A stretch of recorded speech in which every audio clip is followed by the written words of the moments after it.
Muy buenos días a todas y todos. En esta oportunidad queremos agradecer vuestra participación en el webinar Un camino sin violencia contra las mujeres, desafíos y perspectivas. Esta actividad es desarrollada por la Defensoría del Pueblo a través de la Adjuntía para los Derechos de la Mujer, actividad en la cual vamos a presentar un conjunto de informes y reportes que nuestra institución ha trabajado a través de una serie de supervisiones al sistema especializado de justicia para las mujeres e integrantes del grupo familiar.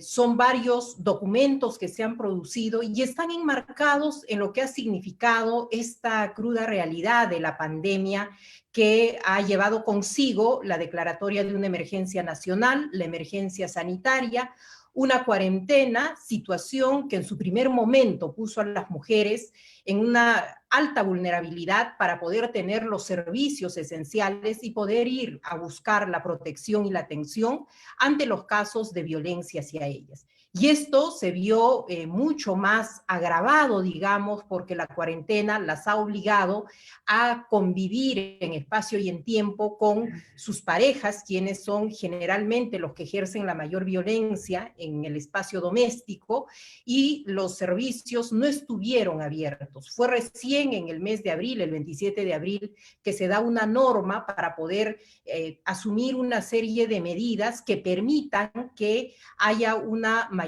fluidez en los servicios de atención a las víctimas de la violencia.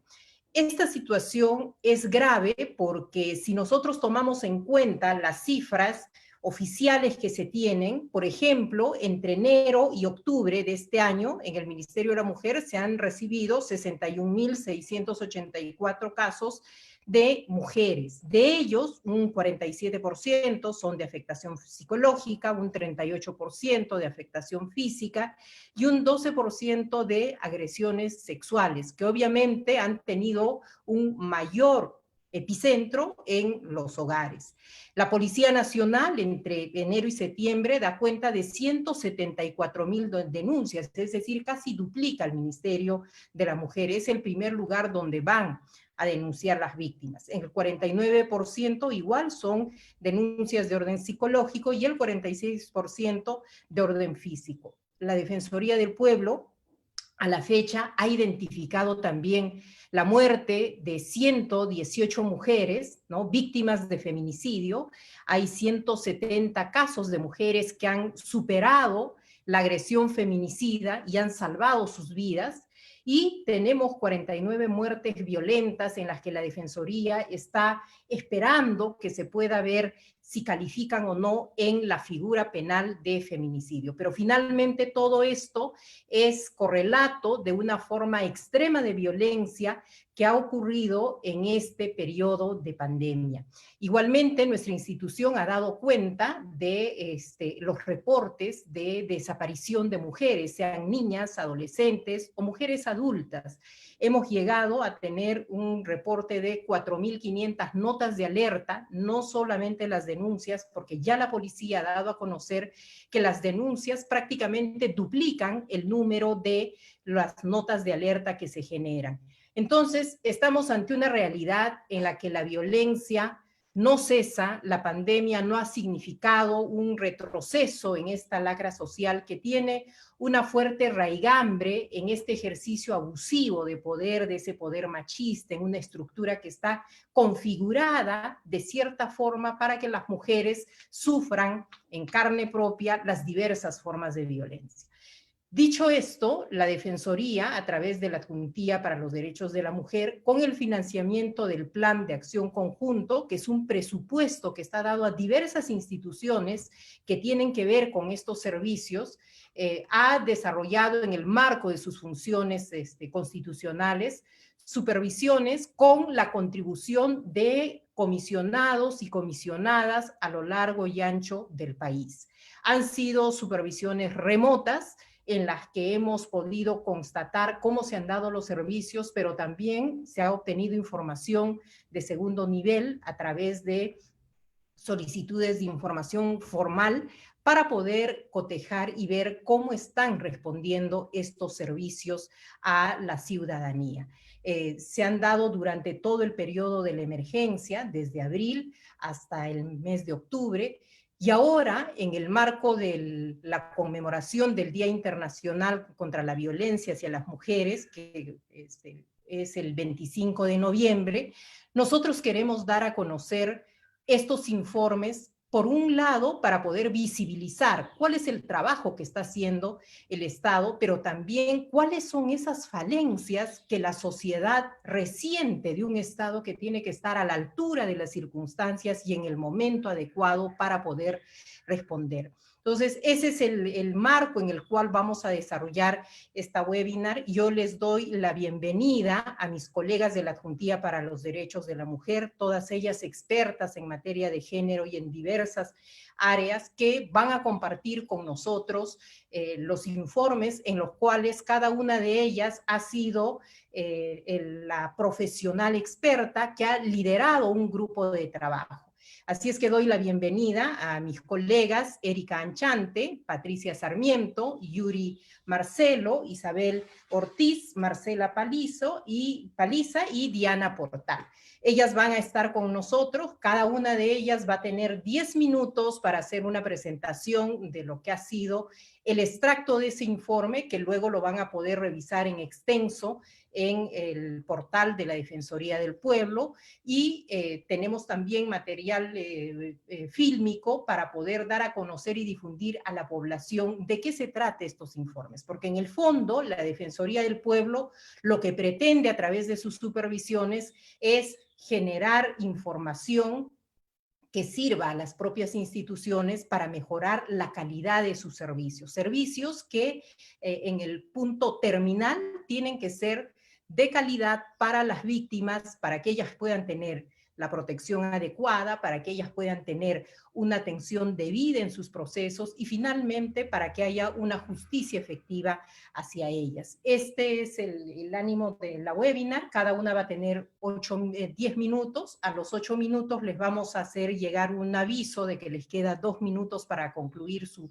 presentación, y los participantes y las participantes pueden organizar sus preguntas, que después vamos a hacer una ronda general para poder responderlas y poder cerrar esta participación de todos ustedes en esta webinar denominada Un camino sin violencia contra las mujeres, desafíos y perspectivas. En ese sentido, voy a dar el uso de la palabra a mi colega, la doctora Erika Anchante, que es abogada de profesión, comisionada de la Adjuntía para los Derechos de la Mujer, y ella nos va a presentar en 10 minutos el informe sobre las medidas de protección durante el estado de emergencia. Por favor, Erika, adelante.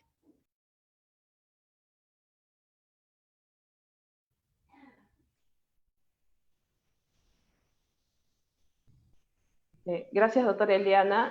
Buenos días con todas y todos. En esta ocasión me toca presentar el informe Acceso a Justicia, Medida de Protección, que estuvo a mi cargo. La violencia contra la mujer es una problemática estructural en nuestra sociedad, ¿no? Debido a las medidas adoptadas por el gobierno a fin de evitar la propagación del COVID-19, esta problemática se vio invisibilizada, ¿no? Y esto se vio reflejado en la disminución de las cifras de violencia.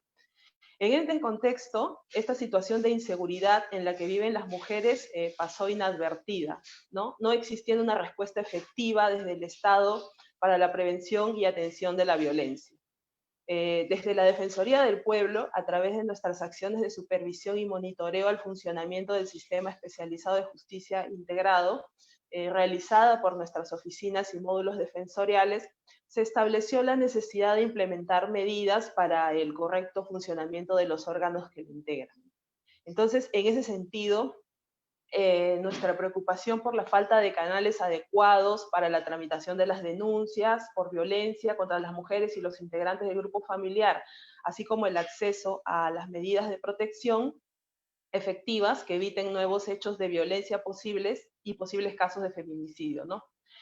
Es así que, acogiendo algunas de nuestras recomendaciones, el gobierno promulgó el decreto legislativo 1470, en el cual se disponían medidas específicas que tienen como objetivo reforzar la actuación del Estado ante los casos de violencia durante la emergencia sanitaria, ¿no? Así, entre otras disposiciones, el decreto legislativo 1470 se refiere también a las medidas de protección, ¿no? En este aspecto, por ejemplo, respecto a la emisión, se recoge la recomendación sobre el uso de la tecnología por parte del Poder Judicial, se dispone prescindir de las audiencias para el otorgamiento de las medidas de protección, las mismas que se otorgarán en el plazo máximo de 24 horas. De esta manera también se priorizan los principios de debida diligencia, sencillez, oralidad y mínimo formalismo. Se destaca también el hecho de que se haya establecido la necesidad de dictar medidas cautelares que contribuyan a controlar que el agresor no use el espacio que comparte con su familia para ejercer actos de violencia contra esta, ¿no? Para determinar la protección idónea, el juez tendrá en cuenta los hechos denunciados, ¿no? La gravedad de los mismos, las medidas restrictivas de derechos derivadas de la emergencia sanitaria y el riesgo en que se encuentran las víctimas, ¿no? También se prioriza el no contacto con la víctima, el patrullaje constante en el domicilio de la víctima, el retiro de la persona denunciada del domicilio, o el ingreso de la víctima a un hogar refugio temporal, ¿no? También consideramos que era un acierto importante que esta norma ha sido justamente la prohibición expresa de medidas abstractas y medidas declarativas, ¿no? Que en estas circunstancias no resultaban ser las más adecuadas para contrarrestar el incremento de los casos de violencia durante la emergencia sanitaria. También emiten ciertas disposiciones respecto a la ejecución de las medidas, ¿no? Precisando que estas medidas deben ser ejecutadas de inmediato, ¿no? Se faculta a la policía a georreferenciar la dirección del domicilio de las víctimas con medidas de protección y proporcionar un medio de comunicación directo para monitorearlas y atenderlas oportunamente, ¿no? También se contará con una red de protección reforzada a través del apoyo del servicio de serenazgo de cada distrito, ¿no? Las organizaciones vecinales, los juzgados de paz u otras autoridades comunales. Por ello, desde la Defensoría del Pueblo consideramos la necesidad de supervisar la emisión y la ejecución de estas medidas de protección en este contexto, ¿no? El objetivo del presente trabajo fue evaluar la emisión y ejecución de las medidas de protección de los procesos por violencia contra las mujeres y los integrantes del grupo familiar por parte del Poder Judicial y la Policía Nacional del Perú durante la emergencia sanitaria ocasionada por la COVID-19. Para este trabajo se supervisaron 14 cortes superiores de justicia y 193 comisarías, las que fueron seleccionadas en virtud a la incidencia de violencia contra la mujer y los integrantes del grupo familiar en su jurisdicción. Asimismo, se tuvo en cuenta la disponibilidad de información y la ubicación geográfica. Para ello, se cursó un oficio de pedido de información a la Comisión de Justicia de Género del Poder Judicial, ¿no? Del mismo modo, también se cursaron oficios de pedido de información a las 34 Cortes Superiores de Justicia del Perú y un oficio de pedido de información al Viceministerio de Seguridad Pública. Y finalmente se aplicó una ficha de supervisión a 193 comisarías del interior del país, ¿no? Los principales hallazgos de este trabajo fue, ¿no?, que de acuerdo a las 14 Cortes Superiores, desde el inicio de la cuarentena hasta la emisión del decreto legislativo 1470, se emitieron 2.235 medidas de protección. No obstante, en los distritos judiciales con altos índices de violencia, como por ejemplo el Distrito Judicial de Lima Sur, de Cusco, Junín e Ica, la emisión de estas medidas fue dispar y en menor medida. De la información obtenida del Viceministerio de Seguridad Pública, se evidencia que tras la declaratoria de emergencia, las denuncias por violencia familiar y las medidas de protección registradas disminuyeron considerablemente. La ejecución de las medidas de protección decrece tras el inicio de la cuarentena, ¿no? Y llega a su mínimo en el mes de abril, con un 52.8%. No obstante, este porcentaje aumenta a 75.5% en el mismo mes de abril, tras la promulgación del decreto legislativo 1470, ¿no? De la información obtenida de las 193 comisarías, se resalta que el 51% de las denuncias fue por violencia contra la mujer y los integrantes del grupo familiar durante la emergencia. Se registró a partir de la emisión del decreto legislativo 1470. En ese mismo sentido, el 70% de las resoluciones de medidas de protección se recibieron en este último lapso. Se cuenta también con la guía de procedimientos para la intervención de la Policía Nacional del Perú en el marco de la Ley 30364. Sin embargo, resulta necesario que se establezca planes de seguimiento para hacer ajustes que permitan su correcta aplicación. Se debe promover la creación de casillas electrónicas para la rápida notificación de las medidas de protección y la adopción de acuerdos de cooperación, ¿no? Ya sea con las municipalidades, por ejemplo, para que el Serenazgo brinde apoyo a las comisarías cuando se organizan las visitas inopinadas a los domicilios de las víctimas con medidas de protección. Sobre la información enviada por la División de Protección contra la Violencia Familiar, destacamos que el personal total con el que cuentan solo han estado disponibles el 54%, ¿no? Lo que ha limitado la ejecución de las medidas de protección. Asimismo, desde el mes de marzo existe una reducción en la recepción de resoluciones judiciales en las cuales se otorgaban medidas de protección.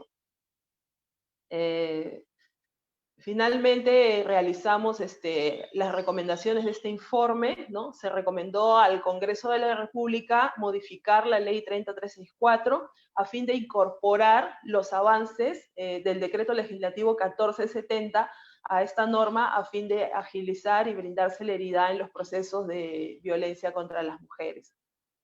Al Ministerio del Interior se le reitera nuestra recomendación respecto a la modificación de la estructura de la Policía Nacional del Perú a fin de elevar la División de Protección contra la Violencia Familiar a la de dirección, ¿no? Dirección dependiente de la Dirección Nacional de Orden y Seguridad.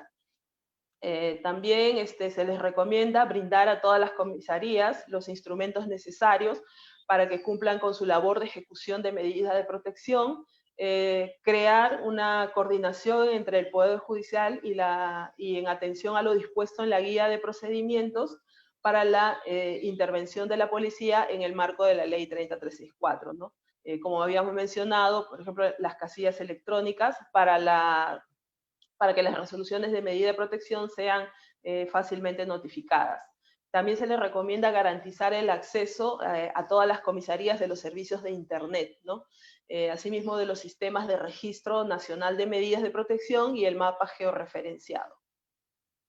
Se recomienda también al Ministerio del Interior brindar a todos los efectivos policiales que realizan labores ligadas a la atención de casos de violencia contra la mujer, equipos de protección personal para garantizar su seguridad y a su vez manifestar la atención a la ciudadanía. Finalmente, se le recomienda crear y establecer de manera permanente nuevos canales de atención a la ciudadanía y que se ajusten a los periodos excepcionales, ¿no? Como el actual, por ejemplo. Y remitir de forma periódica los informes relativos al cumplimiento de las medidas de protección a los juzgados correspondientes y finalmente plantear en las instancias locales de concertación la necesidad de contar con el apoyo de las municipalidades para la ejecución de las medidas de protección. Al Poder Judicial se le recomendó mejorar los sistemas de registro de información en relación a la atención de casos de violencia contra la mujer y el grupo familiar.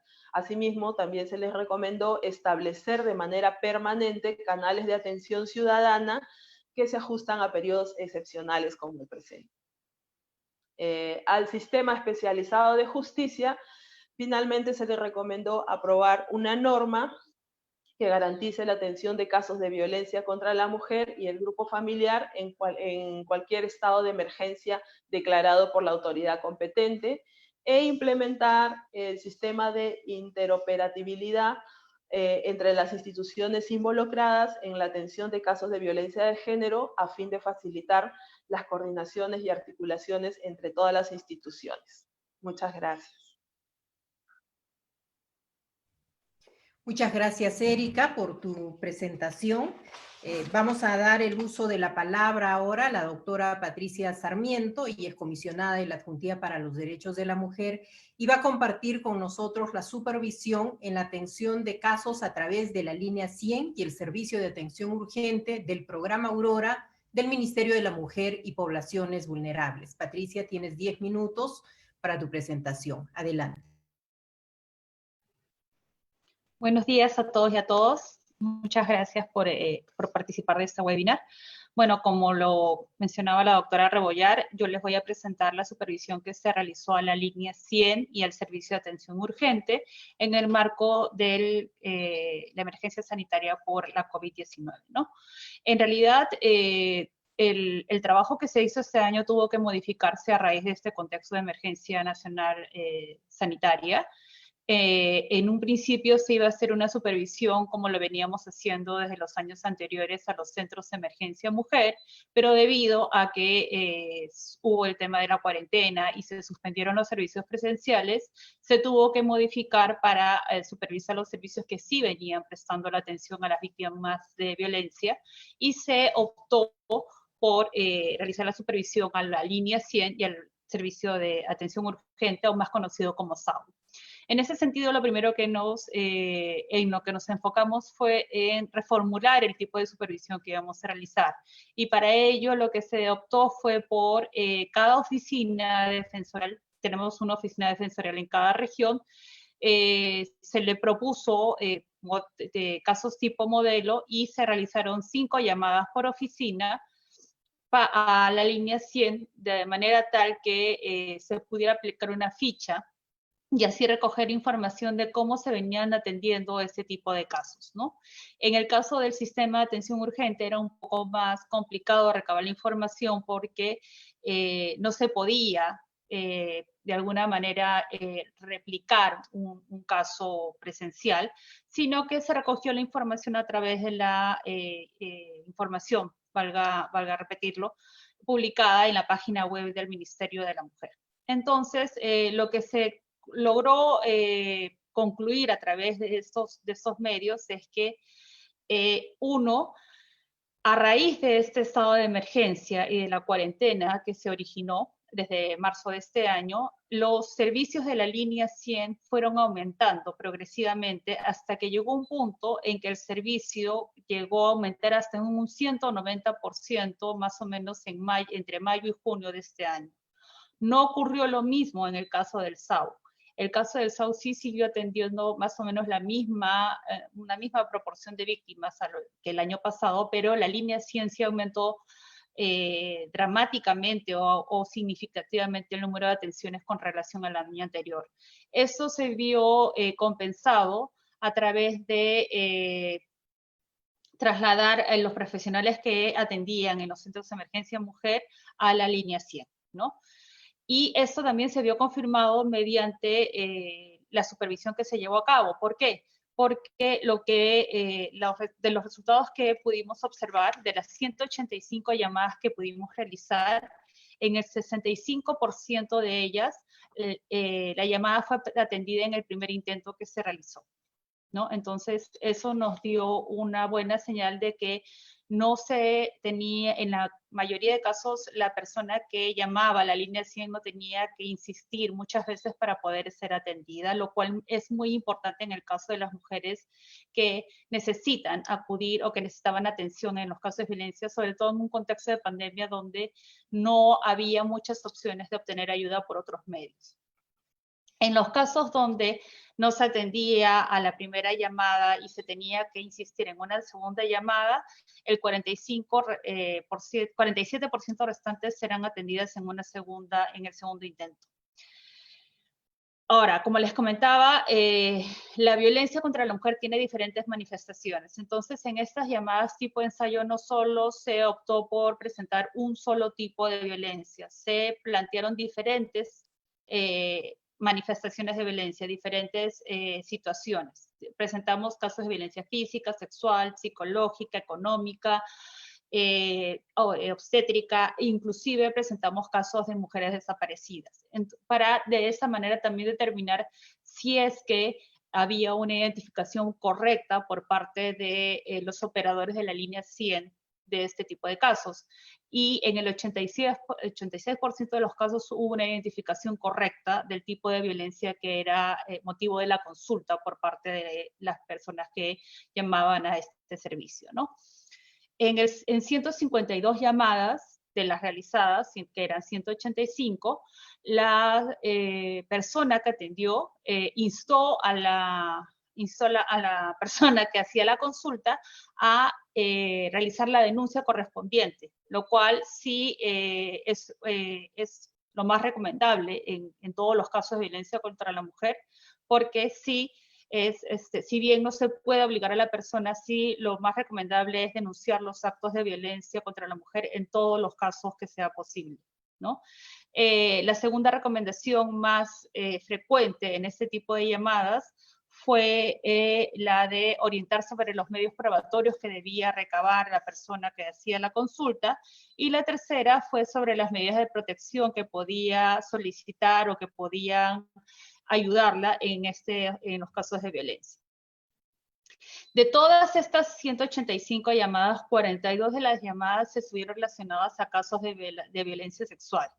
Y en el 45% de estas 42 llamadas se les llegó a explicar a las personas sobre los procedimientos administrativos que se relacionan a los casos de violencia sexual. Es decir, procedimientos administrativos relacionados a lo que se podría conllevar un caso de hostigamiento sexual, ya sea que pudiera darse en el contexto laboral, procedimientos administrativos que se podrían dar en casos de acoso sexual en lugares públicos, lo cual es sumamente importante porque son tipos de manifestaciones de violencia sexual que son relativamente nuevos para nuestra sociedad y cuya difusión necesita ser ampliada, necesita ser difundida, y que es importante que cuando las personas acudan a esos servicios sean comunicados de manera eficiente a toda la población. Entonces sí es importante que todas las personas que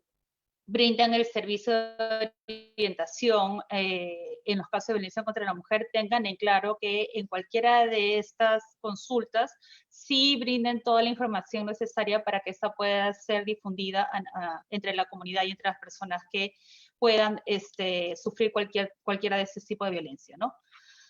Ahora, también, como les comentaba, hubo casos relacionados al tema de mujeres desaparecidas, que es un tema que también está siendo reconocido actualmente como una problemática muy fuerte en nuestro país.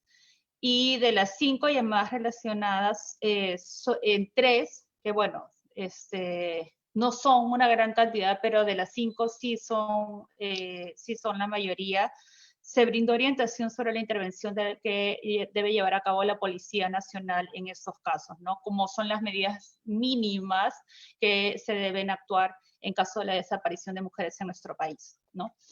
No obstante, sí es necesario recordar que hay medidas que la Policía Nacional debe llevar a cabo y que hay servicios de atención que todavía deben reforzarse para mejorar el tema del servicio de atención y la búsqueda de mujeres desaparecidas en nuestro país, que lamentablemente aún faltan reforzar, sobre todo en un contexto donde las mujeres sufren violencia y no es igual, no es igual que una mujer desaparezca en nuestro país que desaparezca un hombre, el contexto no es el mismo, ¿no? Con relación al tema de violencia contra las mujeres durante el conflicto armado, hubo solo 2 llamadas realizadas en este caso, pero solo en una de ellas se brindó la información sobre el registro único de víctimas a cargo del Ministerio de Justicia, lo cual sí nos pareció Si bien fue solo una llamada donde no se brindó la información sobre este registro único de víctimas, sí nos pareció preocupante porque sí, en estos casos que son muy particulares, muy específicos, sí debería brindarse información que es muy detallada, muy específica y que no debería omitirse para casos tan concretos como el tema de conflicto armado, ¿no? Que sí debería manejarse en cualquier nivel, sobre todo en un servicio tan especializado como es el de atención de violencia contra las mujeres. En ese sentido, se realizaron recomendaciones muy específicas al Ministerio de la Mujer, entre las cuales figura, y que son recomendaciones que se han dado a todas las instituciones en este contexto de pandemia a raíz de la COVID-19, que son el evaluar y reformular los protocolos de atención para que todos los protocolos de atención a las personas que acudan a los servicios de atención al público, no solo a mujeres víctimas de violencia, contemplen contextos a futuro como el que hemos pasado actualmente, donde se restrinja la movilidad de las personas, ¿no? Que los servicios contemplen cómo podría atenderse a las personas cuando haya un contexto de restricción de la movilidad como el que hemos pasado actualmente y que no se había dado en anteriores oportunidades, ¿no? El Ministerio de Salud tenía un protocolo de atención en caso de desastres y emergencias, ¿no? Pero ese no contemplaba una restricción de la movilidad como lo que nos ha pasado actualmente, porque se contemplaba estado de emergencia por huaicos, por terremotos, por desastres naturales. Lo que ha pasado este año es algo, perdón, que no había pasado antes. Entonces sí es necesario que creo que todas las instituciones públicas y todas las instituciones que prestan servicio al público nos replanteemos las cosas en adelante de acuerdo a este contexto, ¿no? Diseñar un curso o taller de inducción para el nuevo personal que permita reconocer a todo el personal que atiende a mujeres víctimas de violencia, todos los tipos de violencia que reconoce no solo la ley 3036-4, sino también el Plan Nacional contra la Violencia de Género, ¿no? Y de manera tal que puedan brindar la atención e información necesaria para cada tipo de violencia o manifestación de violencia que existe en nuestro país y también para los reconocidos internacionalmente, ¿no? Diseñar un curso o taller de capacitación sobre la atención y trabajo remoto con las víctimas, porque no es lo mismo la atención presencial que la atención remota, requiere un tipo de capacidad o de atenciones diferente, ¿no? Y lamentablemente es lo que este año hemos aprendido es que probablemente en algún momento lo vamos a necesitar y va a tener que aplicarse otro tipo de atención distinta en algunos casos y que también puede ser aplicado para el caso de lugares de poca accesibilidad, ¿no? Lugares de poca accesibilidad podría ser aplicado ese tema de la atención remota para salvar, para ayudar a disminuir las brechas en esos temas, ¿no? Y finalmente, realizar talleres de sensibilización para el personal a cargo de los servicios de atención a fin de reforzar y actualizar sus conocimientos en el abordaje y asesoría de los casos de violencia contra la mujer. Esas son las 4 recomendaciones que se han hecho al Ministerio de la Mujer en ese sentido, y esas serían las principales conclusiones de esta supervisión. Muchas gracias. Muchas gracias, Patricia, por la presentación. Ahora vamos a dar el pase a Yuri Marcelo. La doctora Marcelo es también comisionada en la Adjuntía para los Derechos de la Mujer y va a compartir con nosotros la supervisión sobre el servicio de defensa pública en casos de violencia basada en género. Yuri, tienes 10 minutos para tu presentación. Adelante.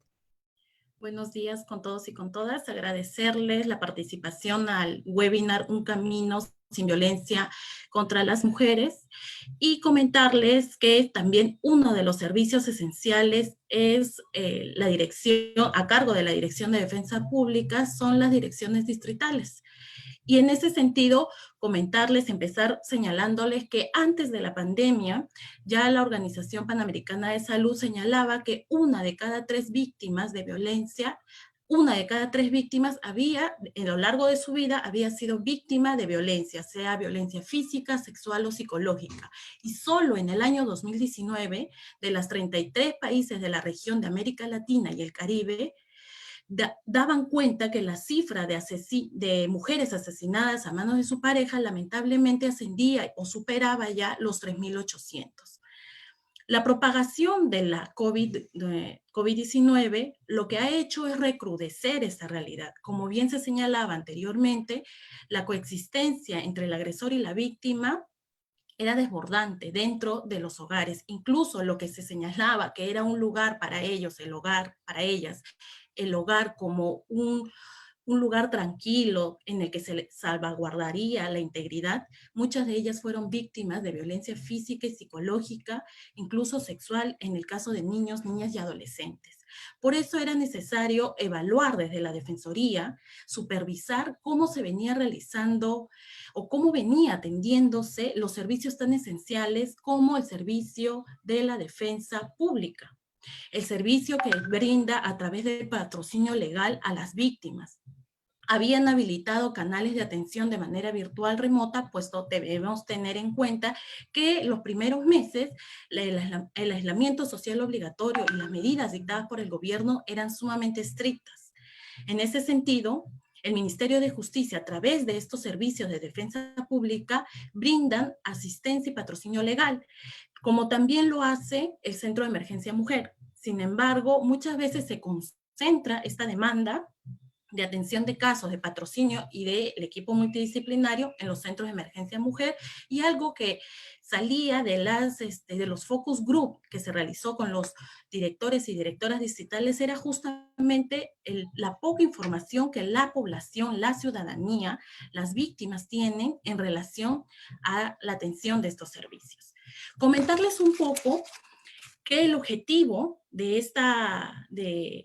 nuestra supervisión a través de con el apoyo de las oficinas defensoriales era evaluar justamente la funcionalidad y la calidad de este servicio, atendiendo también que los defensores y defensoras públicas realizan en su mayoría acciones de manera presencial en la atención del patrocinio legal de estas víctimas.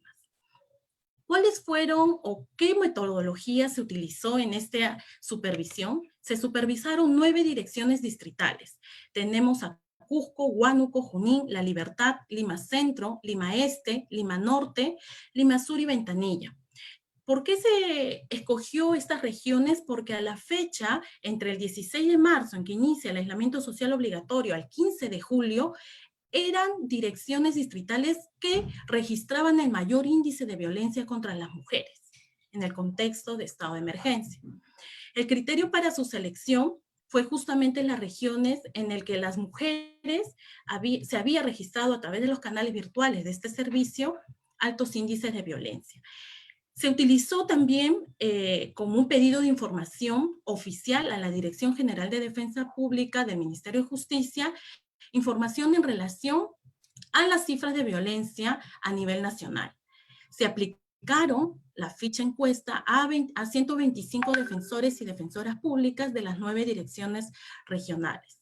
También era importante realizar un focus group con los directores y directoras distritales, porque son ellos los que representan y los que también reorganizan dentro de su dirección distrital a sus defensores y defensoras públicas. Y era importante saber no solo los obstáculos o desafíos que ellos habían tenido en relación a la atención de las víctimas de violencia, sino también la parte humana del director distrital de cómo manejar al equipo de defensores y defensoras públicas para optimizar su labor en la atención a las víctimas de violencia.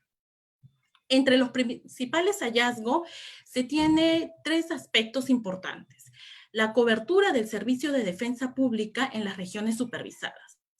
La mayoría de directores y directoras distritales coincidió en la necesidad de contratar más defensores públicos de víctimas, incluso y también de otras especialidades, pero incluso la dirección distrital de Junín señaló la necesidad de contar con un defensor público de víctimas. Habían regiones que no tenían defensor pública de víctima. Por ejemplo, en la dirección distrital de Junín, en el caso de Yauri, La Oroya, Sucubamba, Pampas y Tayacaja, no tenían defensor público de víctima. Y en el caso de Ventanilla, la necesidad era contratar a un defensor público especializado en trata de personas. Solo las direcciones distritales de Lima y Ventanilla contaban con un defensor especializado en violencia contra las mujeres. En el caso de Lima y Cusco, ellos coincidieron en la necesidad de que el problema existía en la falta de presupuesto, que trae como consecuencia que no se contrate el personal.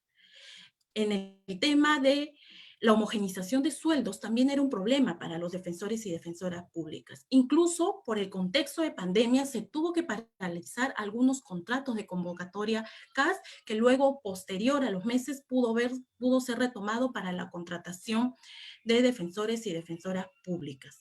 En algunos casos nos comentaban los directores distritales que la alta demanda de la atención de las víctimas de violencia tenían que solicitar en calidad de préstamo a otras direcciones distritales a este personal tan importante como son los defensores públicos de víctimas.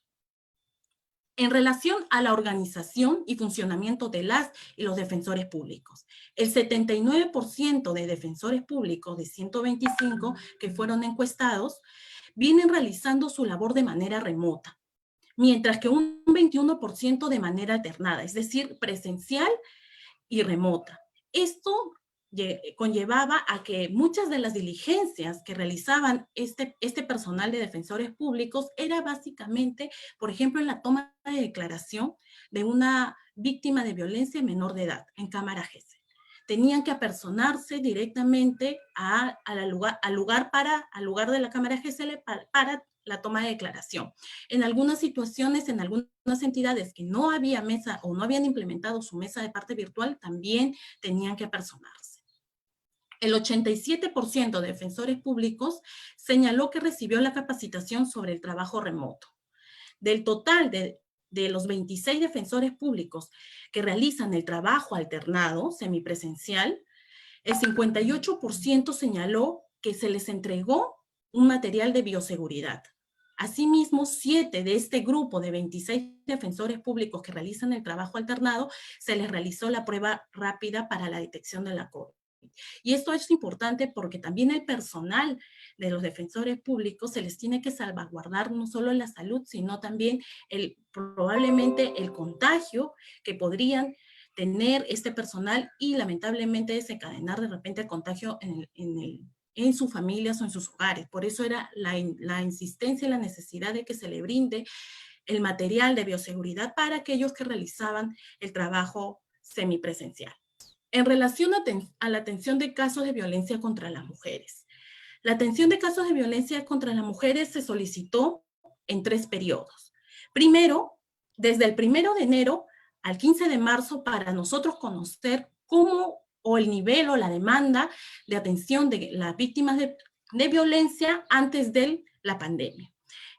Entre el 1 de enero y el 15 de marzo se atendieron 1.763 casos. Entre el 16 de marzo al 26 de abril, 98 casos. Descendió. Y justamente fueron las medidas más rigurosas por parte del Estado en relación al aislamiento social obligatorio. Del 27 de abril al 15 de julio, 1.088 casos. Posterior a la publicación del decreto legislativo 1470, que como ya bien lo he mencionado, era adecuar el procedimiento de la atención de las víctimas de violencia en el marco de la ley 303-14 al contexto de pandemia. Estos casos se incrementaron justamente por la promulgación de esta normativa. En relación a la atención de los casos de violencia, se tiene que el 90% de la atención de casos era violencia psicológica, un 88% de violencia física y un 27% de violencia económica y un 23% apenas del acoso sexual. Entre el 16 de marzo al 15 de julio se solicitaron 440 medidas de protección por parte de los defensores y defensoras públicas. Más del 50% de los escritos que ellos presentaron se les otorgó el 100%. Esto también se debe al decreto legislativo 1470, en el que las medidas de protección deberían dictarse utilizando las plataformas virtuales para la optimización y la rapidez en que se emitan estas medidas de protección. El 74% de defensores públicos conoce el protocolo de actuación conjunta en el Centro de Emergencia Mujer y los servicios de defensa pública. Sin embargo, a pesar de contar con esta normativa tan importante publicada este año, en julio de este año, el 72% señaló que no coordina los casos de violencia contra la mujer entre el Servicio de Defensa Pública y el Centro de Emergencia Mujer, y coinciden que la articulación, más del 50% de defensores señala que la articulación es de mala a regular. En este sentido, y como parte de las funciones de la Defensoría del Pueblo, recomendó identificar y dotar al Ministerio de Justicia, identificar y dotar a los defensores públicos de víctima, a las direcciones distritales de defensa que requieran este personal, sobre todo teniendo en cuenta aquellas direcciones distritales con mayor demanda de atención de violencia contra las mujeres. Garantizar en las direcciones distritales, por lo menos que se cuente con un defensor público especializado en violencia contra las mujeres, como lo tiene en el caso de Lima. Dotar permanentemente a las y los defensores que realizan el trabajo alternado de los materiales de bioseguridad. Al Ministerio de Justicia, en coordinación con el Ministerio de la Mujer y Poblaciones Vulnerables, identificar los nudos críticos que obstruyen la articulación entre estos dos servicios del Estado, para que se acceda la articulación y la optimización de este servicio entre ambas instituciones. Promover reuniones periódicas de coordinación entre los defensores públicos, las y los abogados de los SEM a cargo de la atención de casos de violencia. Actualizar y intercambiar directorios de las y los defensores públicos con el equipo multidisciplinario de los centros de emergencia mujer. Es importante también que se le recomendó al Ministerio de Justicia establecer mecanismos de difusión virtual, radial y televisivo dirigido a la ciudadanía, para que reconozcan el servicio de defensa pública como un espacio de atención a la ciudadanía. Finalmente, comentarles que la publicación de este importante informe, como las publicaciones que el día de hoy estamos presentando en el webinar, se encuentran publicados en portal de la Defensoría del Pueblo. Muchísimas gracias. Muchas gracias, Yuri, por tu presentación. Y ahora vamos a ceder el uso de la palabra a la doctora Isabel Ortiz. Ella también es comisionada de la Juntía para los Derechos de la Mujer en la Defensoría del Pueblo y va a compartir con nosotros la supervisión a los centros de salud mental comunitarios y los servicios de atención en los casos de violencia. Isabel, tienes 10 minutos para tu presentación. Adelante. Muchas gracias, doctora Eliana. Buenas tardes con todas y con todos los participantes. Bueno, en mi caso me va a tocar abordar cómo los centros de salud mental comunitaria han estado atendiendo a las mujeres víctimas de violencia. Como antecedentes de esta supervisión vamos a tener que tenemos una alta incidencia de violencia psicológica contra las mujeres, asimismo una prevalencia del 33.7% de afectaciones a la salud mental de peruanos y peruanas. Por lo cual, en esta supervisión se ha tenido como objetivo evaluar el funcionamiento de los centros de salud mental comunitario con especial incidencia en las víctimas de violencia contra la mujer. Asimismo, dentro de esta supervisión se ha buscado analizar la regulación que ha sido emitida por el Ministerio de Salud, ente rector, durante el periodo de emergencia sanitaria, evaluar el cumplimiento de recomendaciones previas emitidas por la Defensoría del Pueblo en el año 2019 al sector, y también determinar si producto de la emergencia sanitaria han existido reorganización de los servicios o dificultades para la continuación de los mismos. ¿Dónde se realizó esta supervisión? Para ello se eligieron 7 regiones: Lima, Callao, Arequipa, La Libertad, Cusco, Amazonas y Ayacucho.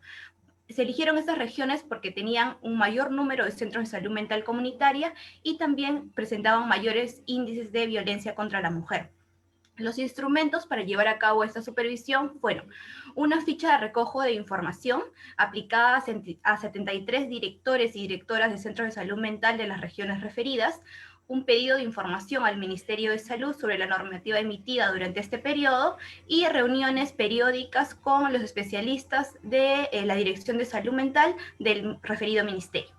Entre los principales hallazgos vamos a tener que de 21.746 casos de atenciones prestados por los centros de salud mental comunitaria, solamente 1.720 eran referidos a atención de víctimas de violencia. Vamos a tener que de todo el globo de atenciones que prestaban los centros de salud mental comunitaria, solamente el 7.9% han sido prestados a víctimas de violencia contra la mujer. Asimismo, se identificó respecto del protocolo de centros de emergencia mujer y centros de salud mental comunitaria, que el 58% de centros de salud mental comunitaria habían realizado denuncias por hechos de violencia contra la mujer y un 63% contaba con un comité intersectorial de coordinación con los CEMS. ¿Por qué es muy importante estos comités? Porque van a permitir una coordinación rápida y adecuada para una atención integral de la víctima. Asimismo, el 85% de los centros de salud mental comunitaria señalaban contar con un sectorista y durante el periodo de pandemia el 86% de estos centros de salud mental comunitaria ha continuado con este seguimiento a las víctimas. Respecto al personal de los centros de salud mental comunitaria, aquí voy a hacer un paréntesis debido a que los centros de salud mental comunitaria van a contar con 4 servicios. Uno referido a la infancia y adolescencia, el segundo referido al adulto mayor, el tercero uno referido al control de las adicciones y el cuarto uno referente a la participación social. Vamos a tener que cada uno de estos servicios va a estar enfocado o va a responder al modelo de atención comunitaria de la salud mental. ¿Qué entendemos por un modelo de atención comunitaria? Que se busca brindar una atención de carácter ambulatorio y con un fin terapéutico. Vamos a tener que, para que se cumpla este modelo de atención comunitaria, vamos a necesitar determinados profesionales, tales como médicos psiquiatras, psicólogos, enfermeras, tecnólogos médicos y también por ejemplo, trabajadores sociales, ¿no? Respecto a estos profesionales, vamos a tener que la Defensoría del Pueblo en esta supervisión ha identificado que en el 45% de los servicios de atención a adulto mayor y el 45% de los servicios de adicciones carecían de trabajadores sociales, ¿no? Asimismo, respecto de los médicos psiquiatras, se ha identificado que hay una carencia en el 29% de servicios de infancia y adolescencia y en el 33% de servicios de adicciones. Como principales conclusiones a partir de estos hallazgos, vamos a tener que si bien efectivamente de nuestra supervisión se ha identificado que los casos que han atendido el Ministerio de Salud a víctimas de violencia ha sido menor al 10%, vamos a tener que esto no implica que realmente los centros de salud mental comunitaria atiendan a un número reducido de víctimas de violencia, sino que hay problemas para la identificación de las usuarias como tales. Vamos a tener que los centros de salud mental comunitaria han referido que han atendido casos mujeres, por casos de depresión, ansiedad, y también por casos de estrés. Entonces, es importante que a partir de estas afectaciones a la salud mental pueda determinarse si la usuaria ha sido víctima de alguna afectación, ¿no? Si estas afectaciones a la salud mental han sido producto de un hecho de violencia previa. A partir de esta adecuada identificación se va a poder determinar la cantidad efectiva de víctimas las cuales los centros de salud mental prestan atención, ¿no? Asimismo, respecto del año 2019, se ha evidenciado un mayor avance de coordinación entre los centros de emergencia mujer y los centros de salud mental comunitaria. No obstante, todavía preocupa que el 37% de los centros de salud mental comunitaria refiera que no aplica la ficha de valoración de riesgo y que el 42% señale no haber realizado nunca una denuncia por hechos de violencia. No obstante, esto podría significar que el sistema de salud no es el primero al que recurren las víctimas, o que existen dificultades, como ya se había señalado, para identificarlas como tales. Entre las principales dificultades que ha tenido el servicio para su continuidad durante el periodo de pandemia, vamos a tener que ha habido falta de difusión de los servicios y canales de atención. No ha habido una respuesta estructurada del sector salud frente a la coyuntura, ¿no?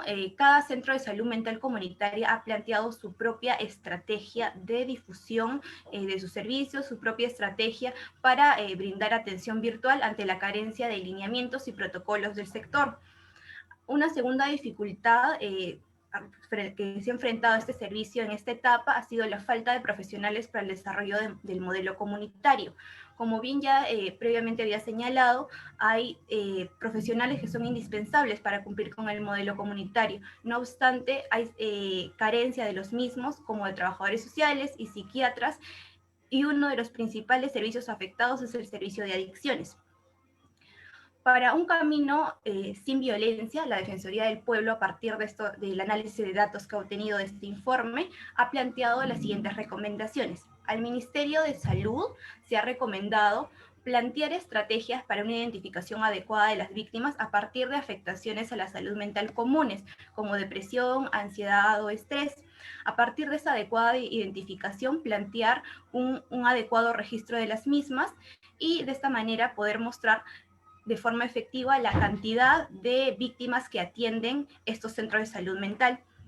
Vamos a tener que también se ha recomendado al Ministerio de Salud poder establecer mecanismos de difusión de sus servicios y posicionarlos como aquellos que brindan atención a víctimas de violencia, ¿no?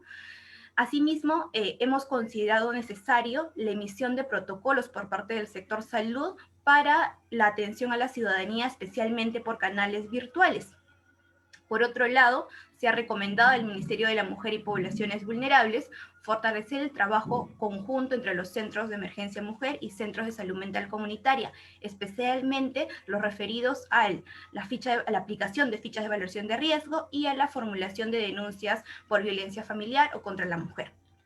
Finalmente, al Ministerio de Economía y Finanzas se ha solicitado que pueda brindar mayores recursos económicos al Ministerio de Salud y también a los gobiernos regionales para poder dotar de la cantidad de recurso humano necesario a todos los centros de salud mental comunitaria a nivel nacional. Muchas gracias. Muchas gracias a Isabel Ortiz por su presentación y ahora vamos a dar el pase a la doctora Marcela Paliza. Ella también es abogada de formación, comisionada en la Adjuntía para los Derechos de la Mujer y estuvo a cargo de la coordinación de la supervisión que nos va a presentar referida a los órganos jurisdiccionales especializados en violencia contra la mujer durante el estado de emergencia. Adelante, Marcela, tienes 10 minutos para tu exposición. Muchas gracias, doctora Eliana. Buenas tardes a todas y todos. Y también muchas gracias por participar en el webinar Un camino sin violencia contra las mujeres, desafíos y perspectivas. Como ya lo dijo la doctora Eliana, mi cargo estuvo en la supervisión de los órganos jurisdiccionales del Poder Judicial.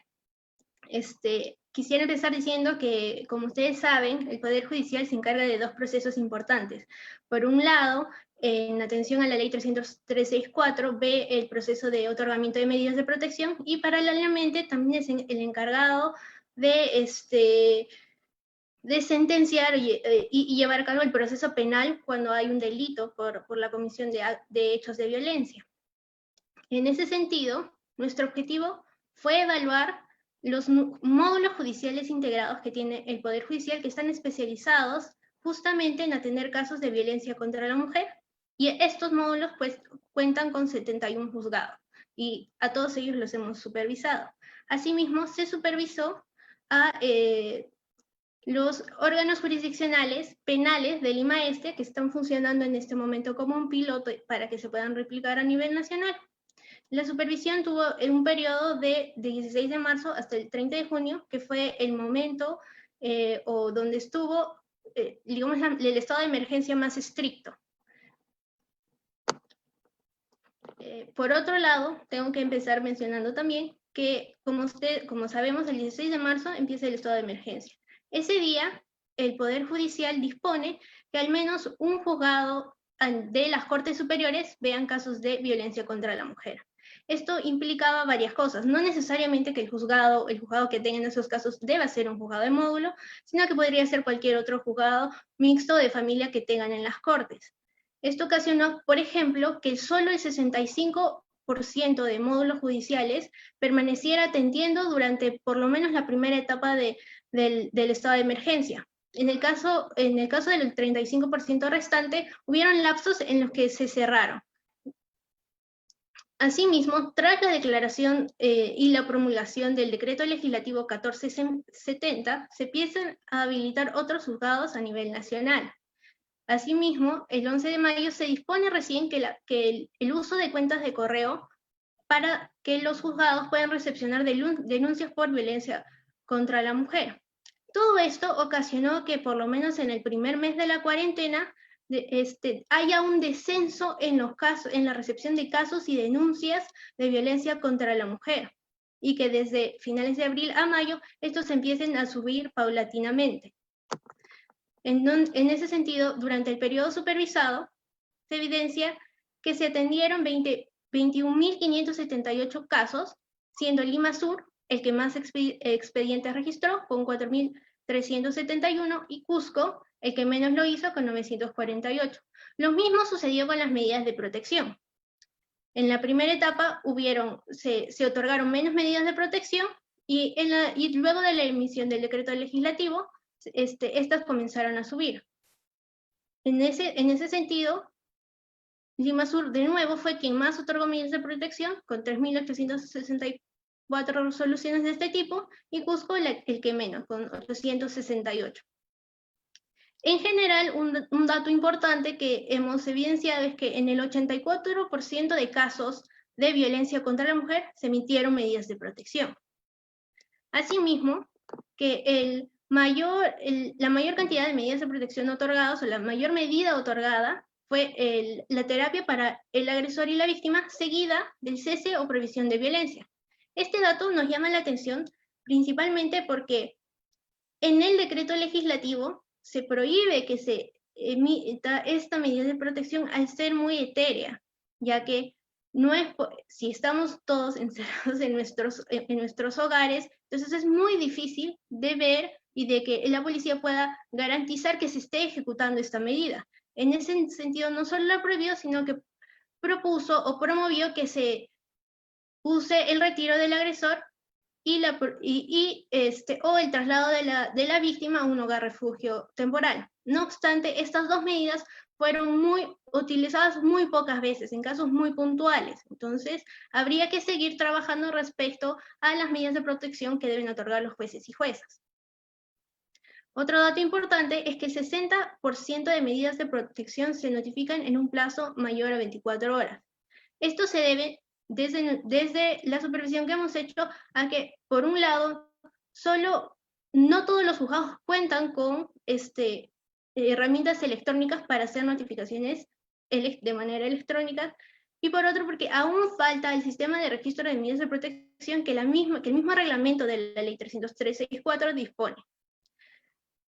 También hemos abordado por primera vez la pregunta de por qué no se emiten medidas de protección. En ese sentido, en este primer estudio, digamos, exploratorio, hemos podido encontrar dos grandes grupos: quienes consideran que no existía riesgo para la víctima y quienes alegan que los hechos estaban fuera del marco de la Ley 303/64.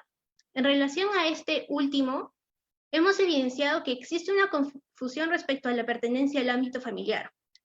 O sea, los jueces o juezas dejan de dar o brindar o otorgar medidas de protección debido a que no hay una relación familiar. En este punto debemos ser claros que la ley protege a las mujeres no solo ante hechos de violencia en el grupo familiar, sino ante hechos de violencia por razones de género en cualquier otro espacio. Por otro lado, respecto a los órganos penales de Lima Este, que son 6 órganos jurisdiccionales que se crearon en octubre del año pasado, solo en el estado de emergencia funcionaron 2, que fue el tercer juzgado unipersonal de Lima Este y el primer juzgado de investigación preparatoria de Lima Este. Un dato relevante es que tras la declaratoria de emergencia se ha evidenciado una disminución del 64% de casos. Esto se debe no solo al estado de emergencia, sino a que también el periodo de supervisión es menor que el periodo anterior desde la creación. Aún así, el promedio de casos ingresados por día ha disminuido en un 43%. Otro hecho que nos llamó la atención es que la Comisión de Justicia de Género nos señaló que se recibieron 4.191 expedientes en el estado de emergencia. No obstante, nosotros hemos recogido que solo se reportaron 23 casos atendidos, 5 resoluciones de prisión preventiva y 2 sentencias condenatorias. Entonces existe una gran bolsa de casos que no se han visto durante el periodo de supervisión.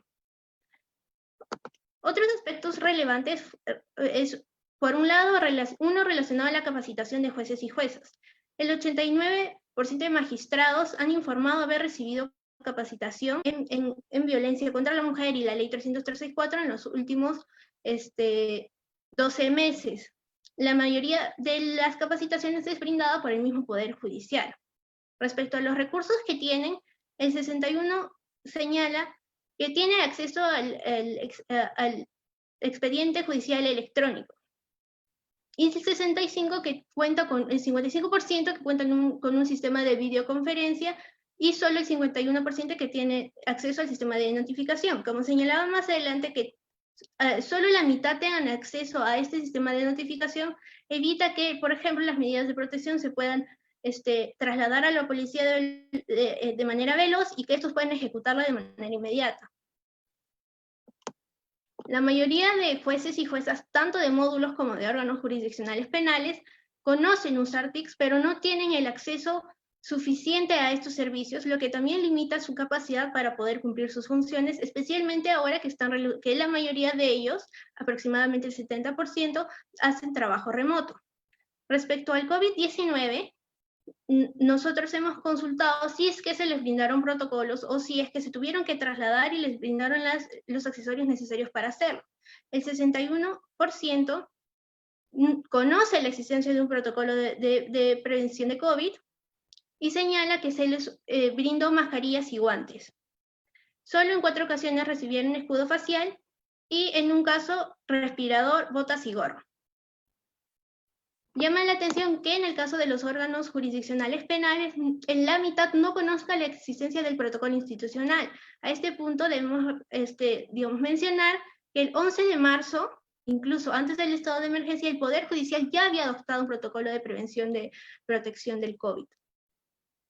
En base a estos resultados, las recomendaciones que hemos planteado al Poder Judicial es establecer de manera permanente canales de atención ciudadana que se ajusten a periodos excepcionales como el actual.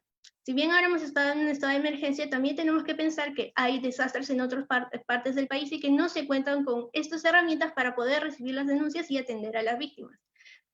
También hemos recomendado que es importante que se tenga un registro nacional de medidas de protección como lo establece el reglamento de la ley 30364. Asimismo, seguimos incidiendo en la necesidad de capacitar a jueces, pero que no quede una sola capacitación, sino que se evalúe cómo está siendo su desenvolvimiento, si es que sus sentencias, si es que sus resoluciones tienen enfoque de género y están orientados bajo los principios de debida diligencia.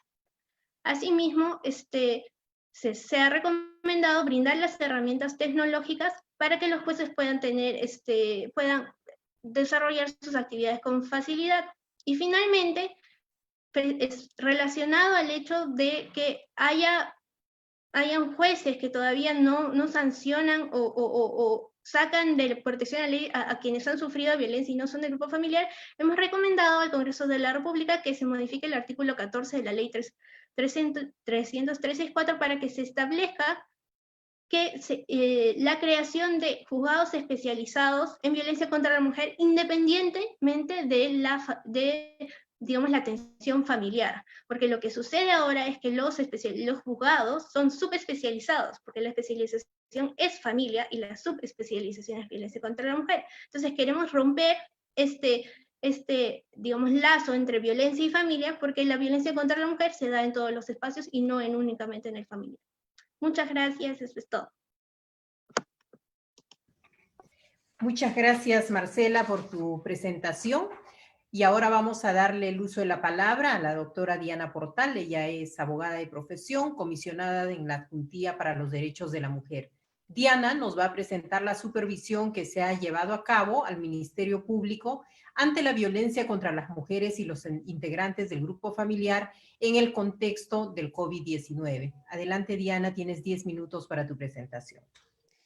Muchas gracias. Buenos días con todos y todas, agradeciéndoles también su participación en este importante espacio. Como mencionó la doctora Eliana, estuve a cargo de la supervisión del Registro Único de Víctimas y Agresores y también de las Fiscalías Provinciales Especializadas en Violencia contra las Mujeres e integrantes del grupo familiar, enfocado en el contexto del COVID-19, ¿no? Ahí sería importante señalar que todas nuestras supervisiones han tenido que adecuarse justamente a este contexto de COVID y evaluar en ese sentido la calidad de los servicios. Entonces, nuestros objetivos generales en estas supervisiones fue, en un primer momento, con respecto al Registro Único de Víctimas y Agresores, evaluar cuáles eran los avances en la implementación. Recordemos que este instrumento fue creado en el marco de la Ley 303/64 en el año 2015, es decir, ya han pasado 5 años de la creación de este importante instrumento. En ese sentido, es importante tener en cuenta que el objetivo de este instrumento, que es justamente un registro intersectorial de anotación de casos de violencia contra las mujeres e integrantes del grupo familiar, busca facilitar en esta anotación de casos información confiable, oportuna y útil para la adopción de medidas de protección adecuadas y además facilitar el monitoreo y seguimiento de los casos. Es decir, es un registro que se comparte interinstitucionalmente, que busca justamente facilitar la mejora del monitoreo de las medidas de protección. Pero además este instrumento, al tener estadísticas confiables, compartidas entre las instituciones que forman parte, también van a permitir la adopción de políticas públicas adecuadas en base a la data que nos pueda proporcionar. ¿Quiénes forman parte del RUVA? Está a cargo de la coordinación del Ministerio Público, forma parte la Policía Nacional del Perú, el Ministerio Público también, el Poder Judicial y el Ministerio de la Mujer y Poblaciones Vulnerables. Sin embargo, es importante destacar que en el año 2018, con una modificación, se añadió al Ministerio de Justicia y Derechos Humanos a través de la data que pueda proporcionar el Instituto Nacional Penitenciario y el Ministerio de Salud. Estas dos últimas instituciones están pendientes de ser ingresadas a este registro único de víctimas y agresores. ¿Cuáles han sido nuestros principales hallazgos? En primer lugar, es importante señalar que ya en septiembre del año 2018, el RUVA, a cargo de la coordinación del Ministerio Público, cuenta con una resolución fiscal que emite el reglamento, la organización de este registro. Y en octubre de ese mismo año, del año 2018, se conformó un plan piloto en la comunidad de Huaycán, ¿no? Son uno de los primeros avances. Y en noviembre del año 2019 se inició ya el proceso de implementación del RUVA focalizado en Lima Este, ejecutándose así la integración de los sistemas operativos de la Policía Nacional del Perú, del Ministerio Público, el Poder Judicial y el MIM. ¿Cuál ha sido nuestro hallazgo a partir de la información remitida por el Ministerio Público? Que entre noviembre del año 2019 y junio de este año se han realizado un total de 14.577 registros. Sin embargo, de este universo de registros de casos, solo se ha interoperado, se ha compartido estos datos entre 2 o 3 instituciones, solo el 13.5% del total. Y se han interoperado entre 3 instituciones, el Poder Judicial, el Ministerio Público y la Policía Nacional del Perú, solo 1.5% de los casos. Es decir, ya en esta aplicación focalizada en Lima Este tenemos un porcentaje bastante bajo de los registros compartidos. Es decir, si una víctima denuncia ante la Policía Nacional, su caso podría ser seguido en la instancia del Ministerio Público o del propio Poder Judicial. Saber el camino que recorre esta denuncia, ¿no? Para eso nos sirve el RUVA. Sin embargo, todavía es un reto, como vemos en esta implementación ya en Lima Este, que solo el 1.5% o casi el 14% están compartiendo estos registros. Frente a la información brindada, se nos ha señalado que esta situación se debe, en principio, a las limitaciones presupuestales de cada institución. A partir del año 2019, el Ministerio Público contó con un presupuesto específico para la implementación del RUVA. Sin embargo, se ha focalizado en un inicio solo en esta institución, por eso se está señalando las limitaciones presupuestales de las otras instituciones que forman parte del RUVA. De otro lado, también se señala la necesidad de contar con recursos humanos específicos, especialmente dedicados al RUVA, ¿no? Que no sea una tarea adicional a los recursos humanos que cuenta cada institución, sino que se disponga de por lo menos un personal en cada institución dedicado a tiempo completo en el RUVA. Por otro lado, también, y esto es, creo, uno de los retos más importantes para nuestro país, es la desarticulación y la calidad de los sistemas de información institucional que no permiten justamente la trazabilidad y la interoperabilidad horizontal de todas las instituciones, porque cada institución tiene su forma de registro. Tan es así que el Ministerio de la Mujer y Poblaciones Vulnerables es una de las instituciones que menos está compartiendo, digamos, estos registros por la forma en cómo registra y la verificación interna que tienen que tener, que también han reconocido para ponerse al día, digamos, con este rubro, ¿no? Ese ha sido un poco el diagnóstico que tenemos. Y en ese sentido, para un camino sin violencia, la Defensoría del Pueblo ha recomendado al Ministerio Público presentar ante la Comisión de Alto Nivel de la Ley 303/64, la Ley 303/64 tiene una comisión de alto nivel de seguimiento a la implementación de esta ley. Se le recomienda al Ministerio Público que en este espacio presente un diagnóstico de los avances y dificultades de la implementación del RUBA a partir del Lima Este, porque el objetivo final es que este RUBA sea aplicado a nivel nacional. De hecho, a partir del programa por resultados justamente para la atención de la violencia contra las mujeres, se está señalando otras zonas donde se quiere implementar el RUBA. Pero si ya estamos diagnosticando estos obstáculos para su implementación, nuestra institución está recomendando que en este contexto se presente un diagnóstico actualizado que comparta justamente estos obstáculos para poder coordinar las medidas más convenientes para poder implementarse de mejor manera. Y por supuesto también se está recomendando al Ministerio de Economía y Finanzas la asignación de un presupuesto etiquetado a cada institución parte del RUBA para que puedan justamente disponer de ese presupuesto y enfrentar estos obstáculos antes señalados. Allí señalarles que se nos ha manifestado que en el proyecto de ley del presupuesto del sector público para el año fiscal 2021 se está considerando a partir del PPOR un presupuesto en ese sentido. Entonces estaremos vigilantes justamente de que esto pueda permitir mejorar la calidad, porque sin duda el RUBA, y lo ha demostrado en el contexto de aislamiento obligatorio, en el contexto del COVID, es un instrumento fundamental para que rápidamente las instituciones a través de un código compartido puedan ver en dónde está el caso de la víctima, si ha tenido denuncias anteriores, qué tipo de violencia son, qué tipo de medidas de protección. Entonces, desde la Defensoría del Pueblo creemos importante fortalecer este instrumento que permite la interconexión y compartir justamente los estados de estos casos. La otra gran ámbito de supervisión a mi cargo ha sido las fiscalías especializadas de violencia contra las mujeres e integrantes del grupo familiar. Recordemos que es nuestra segunda supervisión. El año 2019 ya iniciamos una supervisión y esta ha sido nuestra segunda supervisión. En ese sentido, se supervisaron 108 despachos de 64 fiscalías especializadas identificadas por el propio Ministerio Público, ¿no? En el marco del plan de acción conjunto hay un número mucho menor, pero en reuniones que hemos tenido con el Ministerio Público se nos facilitó un directorio en donde ya tenían 64 fiscalías especializadas que además de las señaladas por el PAC se han ido fortaleciendo en ese sentido, ¿no? Parte de nuestra metodología, como mis colegas han señalado, también ha sido la aplicación de fichas de supervisión y hemos tenido una presentación de nuestro plan de supervisión con representantes del Ministerio Público y por lo menos 3 reuniones de coordinación. Nuestro periodo de supervisión también ha sido a partir de la declaratoria de emergencia sanitaria desde el 16 de marzo hasta el 30 de junio. Justamente para ver cuáles han sido las estrategias adoptadas para que este servicio sea accesible y cumpla con la debida diligencia reforzada en casos de violencia contra las mujeres.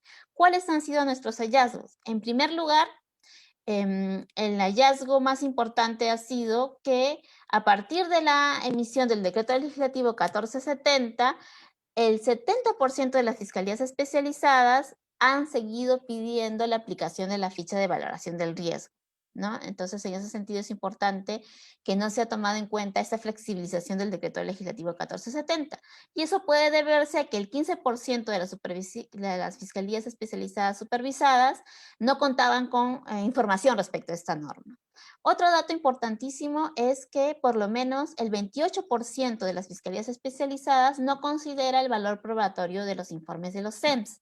Recordemos que los CEMS pueden evaluar psicológicamente por lo menos a las víctimas y estos informes no son considerados en su valor probatorio o también de los establecimientos de salud, ¿no? Y de este universo, por lo menos el 73% señala que la principal razón de no considerar este valor probatorio es que estos informes no tienen los mismos parámetros del Instituto de Medicina Legal. Otro hallazgo importantísimo en esta supervisión es que por lo menos el 23% de las fiscalías especializadas sigue aplicando el Acuerdo Plenario 9/2019 sobre principio de oportunidad en estas instancias. Recordemos que el principio de oportunidad es un mecanismo de simplificación procesal que termina el proceso llevado por, en este caso, el fiscal cuando hay una sospecha inicial y se abstiene de denunciar, de formalizar, siempre y cuando tenga un consentimiento de la persona denunciada. Este principio, ya en el Acuerdo Plenario 9/2019, se ha señalado que no puede ser aplicado a los casos de violencia contra las mujeres. Entonces, nuestro hallazgo ha sido que el 23% todavía lo sigue aplicando, y en nuestra supervisión del año 2019 identificamos que un 19% aún lo usaba. En ese sentido, para un camino sin violencia, la Defensoría del Pueblo ha recomendado, en primer lugar, al Ministerio Público difundir los efectos y alcances del Decreto Legislativo 1470, reforzar la comunicación a los 34 distritos fiscales para la no aplicación del principio de oportunidad y acuerdo reparatorio. Ya lo habían hecho el año pasado, de hecho, en el seguimiento de las recomendaciones nos señalaron que habían emitido una carta circular, una directiva para que no se aplique, entonces es reforzar esta comunicación. Al Instituto de Medicina Legal, un gran pendiente, emitir un protocolo de parámetros médicos legales para que la emisión de certificados, tanto del CEN como de los establecimientos de salud, tengan estos parámetros. Al Poder Judicial, verificar que los juzgados de familia a nivel nacional supervisen el cumplimiento de las medidas de protección. Y ahí un dato importante, solo a resaltar, es que solo el 6% de las fiscalías especializadas han recibido comunicación del incumplimiento de las medidas de protección. Eso es importante porque este incumplimiento daría lugar a delitos de resistencia a la autoridad. Al Ministerio del Interior, capacitar a la Policía Nacional en la redacción de denuncias, porque también se observó que los fiscales señalaban que las denuncias no eran claras en cuanto al contexto en el que se sucedían los hechos o los riesgos que enfrentaban. Y finalmente, al Ministerio de la Mujer y Poblaciones Vulnerables, implementar el Centro de Altos Estudios sobre Violencia contra las Mujeres, ¿no? Porque todavía hay un déficit en la capacitación en el alcance nacional para las y los fiscales. Entonces, esas han sido las recomendaciones brindadas en este marco. Esos serían los hallazgos compartidos y las recomendaciones. Muchas gracias, Diana, por tu presentación, y ahora vamos a compartir con nuestras ponentes las preguntas que ha formulado el público, y hay una que es general. Yo les pediría que traten de abordar la pregunta general y las preguntas que les han formulado en forma muy escueta, ¿no? Tomándose 1 o 1 minuto y medio máximo. La pregunta general que les hacemos a todas ustedes es: ¿qué medidas consideran que debe implementarse para luchar contra la violencia hacia la mujer luego de la experiencia que han tenido justamente en el contexto de la COVID-19? Esto para lograr un camino sin violencia contra las mujeres, que es el foro y la campaña que convoca la Defensoría del Pueblo. Una recomendación, la más importante, no solamente desde el punto de vista de la supervisión que han hecho, sino del abordaje integral de la problemática. Y las preguntas para cada una les doy a conocer para que inmediatamente terminado la siguiente pase a responder. Para Erika, ¿cuántos casos de violencia hasta ahora se han presentado y qué está haciendo al respecto? ¿El decreto legislativo 1470 ha sido de impacto para la ejecución y cumplimiento de las medidas de protección? Para Patricia, ¿es importante la atención inmediata, tanto llamada como presencial, en estado de emergencia? ¿Cuál ha sido la intervención del MIM para cumplir con las atenciones? Para Yuri, ¿cómo se puede fortalecer la comunicación o articulación que existe con los centros de emergencia mujer? Para Isabel, ¿a qué se debe que no se registren los casos de violencia contra las mujeres como tales en los centros de salud mental comunitarios supervisados? Para Marcela, se han visto muchos casos de absolución de imputados en casos de violencia contra la mujer. ¿Qué medidas se pueden tomar para especializar y contar con mejores jueces con enfoque de género? Para Diana, teniendo en consideración la aplicación del Código Procesal Penal, ¿considera adecuado el personal con el que cuentan las fiscalías especializadas contra la violencia de género? En el orden de las preguntas, vamos a pedir que, empezando por Erika, se pueda ir respondiendo a las interrogantes de nuestros participantes en este webinar. Sí, respecto a la pregunta de las medidas que se deben tomar en general, bueno, nosotros hemos considerado que se debe trabajar se debe trabajar en el tema de la prevención, ¿no? Se debe trabajar en el tema de la prevención porque es importante que desde las aulas, incluso desde muy pequeños, ya sepamos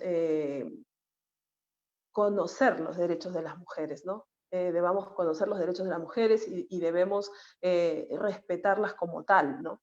No, digamos, como existe el pensamiento actualmente de algunas personas que ven a las mujeres como objetos. Entonces tenemos que reconocer desde muy pequeños que las mujeres son sujetos de derecho y que debe existir esa igualdad, ¿no? El trato no debe ser discriminado. Entonces, por eso es importante trabajar mucho en el tema de la prevención, ¿no? Desde temprana edad. Esa sería una de las medidas. Y como ya lo hemos dicho en el informe también, en una de nuestras recomendaciones, sería, ¿no? Para el tema de la atención en sí, ¿no? Acortar, digamos, el proceso establecido para las denuncias de violencia. Para ello sería incorporar, ¿no? las disposiciones del decreto legislativo 1470 a la ley 3364 a fin de que los procesos sean mucho más céleres. Patricia. Sí, bueno, gracias por las preguntas. En relación a la primera pregunta general, coincido con Erika en el tema de la prevención, porque como bien sabemos, en los últimos años se han dado reformas, se han dado nuevas leyes, se ha reconocido el tema del feminicidio, tenemos planes y políticas públicas relacionadas al tema de violencia. Con relación a normas, sí tenemos bastantes herramientas, ¿no? Pero como siempre lo comentamos, son normas que ya abordan el tema de la violencia cuando ya se produjo. Entonces creo que el énfasis es en prevenirlo más que en remediar la violencia cuando ya se produjo, ¿no? Lo que queremos es prevenirlo, evitar que se produzca más que sancionarlo. Entonces creo que ahí es donde tenemos que enfocar también reforzar nuestra actuación en la prevención, ¿no? Y con relación a la pregunta específica en el tema de la atención inmediata, sí, la atención inmediata tiene que ser igual, ya sea que las llamadas sean de manera virtual o sean presencial, ¿no? El tema de si el caso es urgente, si las características de la violencia son urgentes o no, son severas o no, requiere el mismo nivel de atención, ¿no? Y en ese sentido, sí, el Ministerio de la Mujer, cuando ha detectado que es un caso que requiere una intervención urgente, sí ha estado contando con el servicio de atención urgente para poder enviar, y por ejemplo la Defensoría también ha estado interviniendo con el equipo de atención de emergencia para poder intervenir en los casos donde se han presentado por las características, se ha tenido que intervenir de manera urgente, ¿no? Gracias.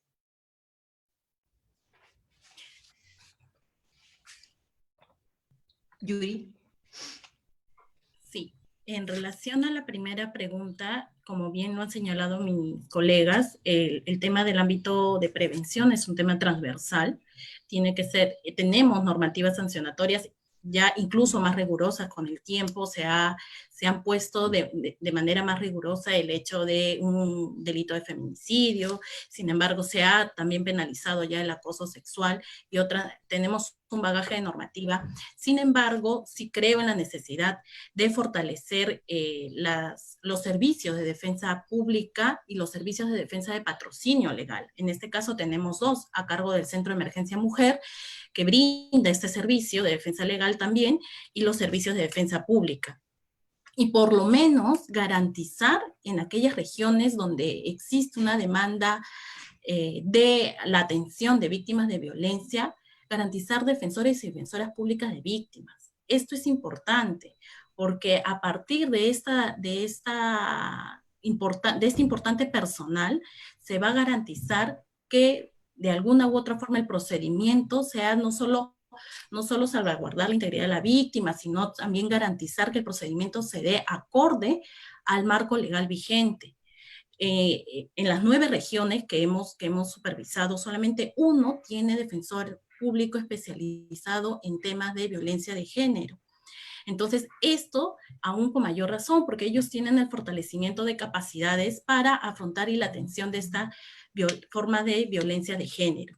En relación a las preguntas más específicas, sí existe una preocupación por parte de la Defensoría, la falta de articulación entre los centros de emergencia mujer y los servicios de defensa pública, porque no solamente la normativa lo señala, el artículo 72 del reglamento señala la obligación de una coordinación permanente, articulada entre estos 2 servicios, sino también el Sistema Nacional Especializado de Justicia también lo señala, incluso es un sistema integrado de articulación. En ese sentido, es importante que ambos servicios, en cumplimiento no solo de la normativa, sino en aras de trabajar de manera articulada, puedan identificarse los nudos críticos que existen dentro de la atención de estos casos. Muchas veces también está el tema del profesionalismo de los celos, de que la atención es solamente en el caso de las mujeres, se reconoce que los centros de emergencia mujer, sin embargo, también la falta de difusión de este servicio de defensa pública, que era lo que nos decían los directores distritales, es una falencia por parte del sector del Ministerio de Justicia, ¿no? Garantizar la mayor difusión de estos servicios para que las víctimas puedan acceder también, tener la alternativa de que existe una demanda en los centros de emergencia mujer, accedan a los servicios de defensa pública. Gracias. Isabel. Sobre la primera pregunta, si bien mis colegas han referido que sí, efectivamente es necesario fortalecer los mecanismos de prevención, a mi consideración también es necesario que se fortalezcan aquellos servicios que prestan atención a víctimas mediante el uso de las tecnologías para una atención adecuada y oportuna de las denuncias, para brindar una orientación legal adecuada, para una atención y tratamiento en cuanto a la salud mental, por ejemplo. Por consiguiente, respecto a la pregunta de por qué no se registran los casos de violencia contra las mujeres en los centros de salud mental comunitaria, vamos a tener que, si bien las mujeres recurren a los centros de salud mental comunitaria por afectaciones a su salud mental como depresión, ansiedad, estrés, vamos a tener que el personal no indaga que si esas afectaciones se han producido por algún episodio previo de violencia, ¿no? A partir de esta situación es que no hay un registro adecuado de la cantidad de víctimas que de forma efectiva los centros de salud mental comunitaria atienden. Por ello, desde la Defensoría del Pueblo, a través del informe que hemos emitido, hemos recomendado al Ministerio de Salud emitir protocolos para que a partir de afectaciones comunes a la salud mental se pueda determinar si son a raíz de hechos de violencia. Gracias. Marcela. Respecto a la pregunta general, coincido tanto con mis compañeras que lo hablaron de la prevención como con Isabel, que acaba de mencionar la mejora de los servicios de atención y recepción de denuncias. En general, creo que todas hemos mencionado que una de las recomendaciones justamente ha sido esa. Cuando dieron el decreto supremo que establece el estado de emergencia, muchas entidades cerraron porque no tenían otros mecanismos alternativos de atención a las personas. Entonces, hubo un periodo en el que, independientemente de la institución, tuvieron dificultades para poder establecer de nuevo lazos con la ciudadanía y que la ciudadanía pueda acceder. No solo por la falta de movilidad, sino porque no se había hecho uso, no se conocía, o recién en ese momento empezaron a pensar en cómo atendemos a la ciudadanía. Poco a poco, claro, se establecieron líneas de teléfono, correos, mesas de parte de correos, pero fue posterior y fue paulatino. De hecho, hasta ahora recién se siguen creando, recién se siguen aprobando. Entonces, esta es una experiencia aprendida que nos debería ayudar a ya establecer mecanismos de atención virtual preestablecidos y que también sean un poco estandarizados, porque algo que se ha visto, por ejemplo, en la supervisión que del Poder Judicial es que sí, algunos establecieron líneas de teléfono, otros correos electrónicos. Entonces, también en materia de comunicación, de por qué canales te atiendo, es muy dispar, porque va a depender de la ciudad, va a depender digamos, de la corte, y no va a tener, como que no hay una central que te pueda redirigir de cómo debería ser este camino de atención por las diversas instituciones. por un lado. Respecto a la pregunta específica sobre la absolución de imputados, sí. O sea, yo he mencionado que de los casi 5.000 casos, 4.000 casos que hay en estado de emergencia, solo en 2 se han dado sentencias condenatorias. No, el resto no sabemos si se han dado o no se han dado o en qué está. Y de hecho, un dato también relevante de la supervisión que se hizo a los centros de emergencia mujer el año pasado es que solo el 0.6% de casos recibieron sentencias favorables, o sea, ni el 1% tuvieron sentencias favorables. Entonces, sí, aquí hay un mensaje que se le da a la sociedad ante la no resolución de casos por violencia contra la mujer, que es justamente ese, que es la impunidad. Entonces, ¿qué medidas se pueden tomar al respecto? Sí, especializar a los jueces. Una de las razones también por la que recomendamos la que sea una especialización particular la violencia contra las mujeres es que los jueces que accedan a él tengan esta especialización, tengan esta capacitación, pero también es que se implementen, lo recalco, mecanismos de evaluación, porque no es solo contar con el cartón de, fui a esta charla de violencia contra la mujer, sino es que puedan introducir todos sus conocimientos en cómo argumentan la sanción de un agresor o cómo argumentan que no hubo violencia de género. Todas esas cosas se deben ver en las resoluciones y es algo que todavía falta y se debe trabajar. Ahora que se están creando más módulos, uno de los requisitos también para entrar a los módulos debería ser ya tener desde antes esta especialización. La Academia de la Magistratura también debería tener cursos específicos de género y también para los órganos jurisdiccionales penales debería haber también administración de la justicia penal con justicia de género, porque ahí implica debida diligencia y debida otros estándares internacionales de protección que no están siendo aplicados. Muchas gracias. Diana. Sí, en cuanto a la pregunta general, suscribo lo que ya han señalado mis colegas, tal vez añadiría y también relacionándolo un poco a la supervisión que realizamos. Un gran problema es, en cuanto a atención, es la articulación interinstitucional y el monitoreo de las medidas de protección.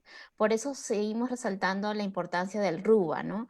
Hemos visto, por ejemplo, que en el caso de del seguimiento de la implementación de medidas de protección, solo el 6% de los fiscales especializados recibieron comunicación del incumplimiento de estas medidas. Entonces, si no hay una articulación adecuada entre la implementación de las medidas de protección por parte de la Policía Nacional del Perú, si el Poder Judicial a través de las fiscalías de los juzgados de familia no hace un monitoreo y un seguimiento de cómo se están implementando, de cuál es la calidad de esta implementación, y si es que el denunciado, el agresor, vuelve a cometer actos de violencia incumpliendo estas medidas de protección, no se le comunica al Ministerio Público para que pueda iniciar incluso acciones por resistencia a la autoridad, entonces seguimos, a pesar de las limitaciones que tenemos en las medidas de protección, precarizándolas aún más, ¿no? Entonces creo que la articulación y monitoreo de las medidas de protección es importante y en ese sentido seguir insistiendo con el fortalecimiento del RUBA. En cuanto a la pregunta específica sobre el personal, si es adecuado o no de cara al Código Procesal Penal de las fiscalías especializadas, tenemos que compartir que, por ejemplo, en esta última supervisión, el 43% de las capacitaciones de la Fiscalía fueron en Lima.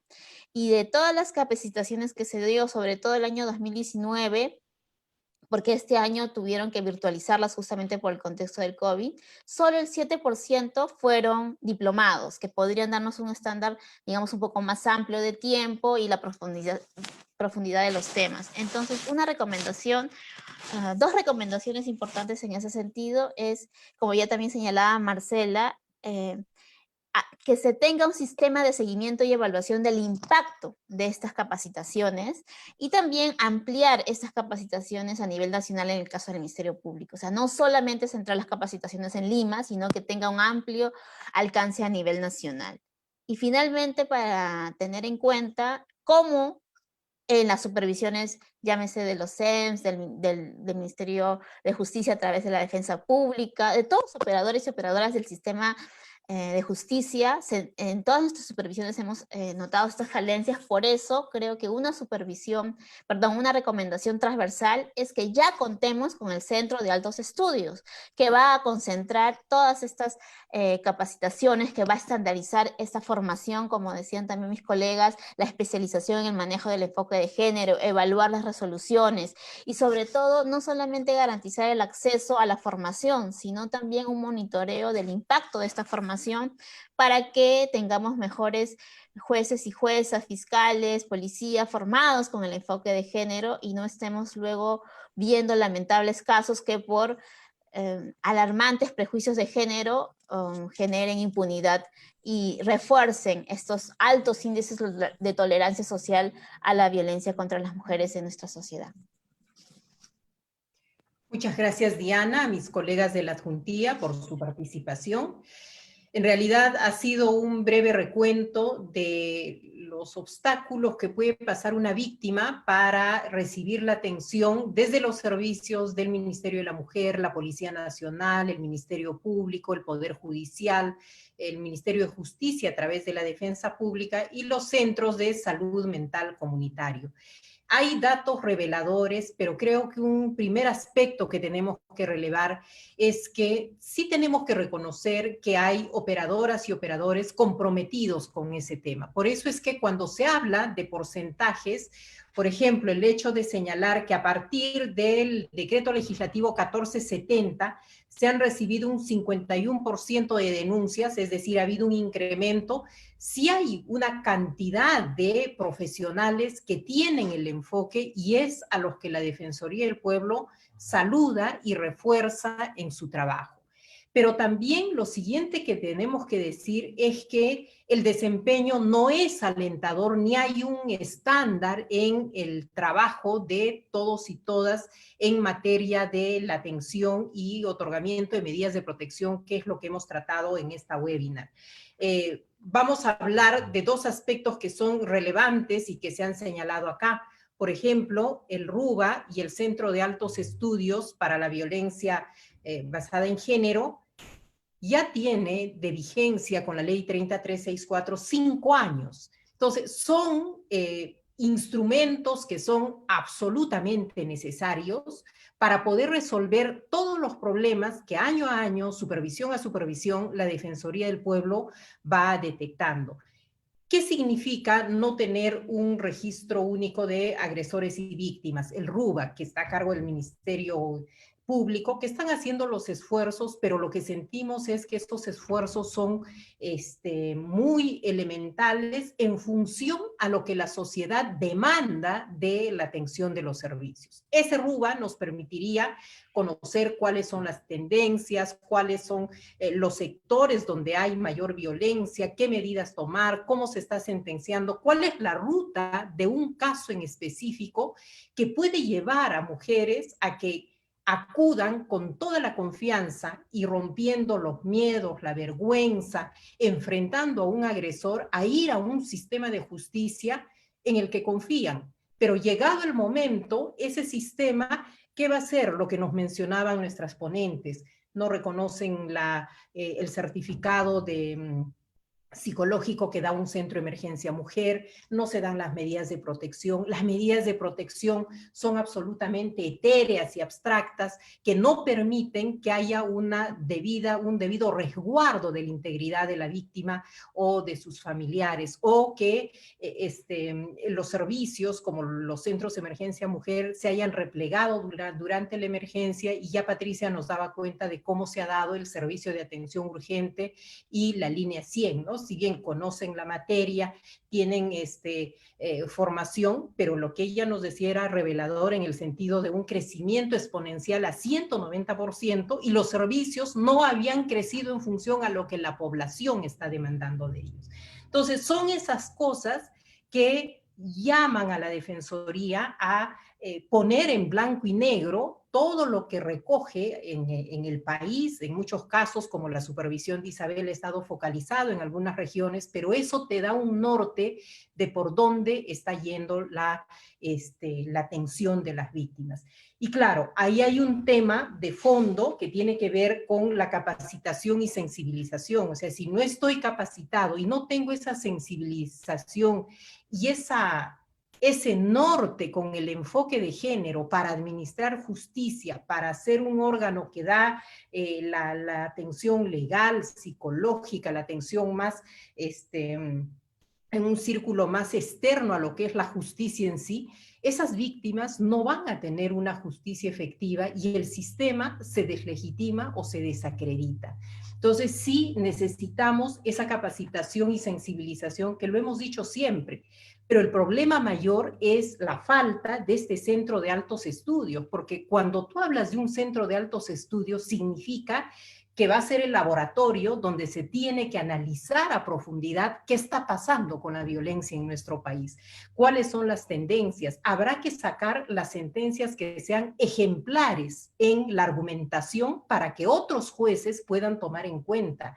Habrá que generar incentivos a aquellos que tienen esa formación, pero ese centro, nosotros sabíamos que con la gestión de la exministra Ana María Mendieta estaba listo para inaugurarse. Ya pasaron 2 gestiones ministeriales y estamos en lo mismo. Hoy aguardamos con mucha expectativa que Silvia Loli, que estuvo a cargo en su momento como viceministra de la Mujer de este emprendimiento muy consecuente del Centro de Altos Estudios, pueda dar el paso siguiente y ya contemos con este Centro de Altos Estudios.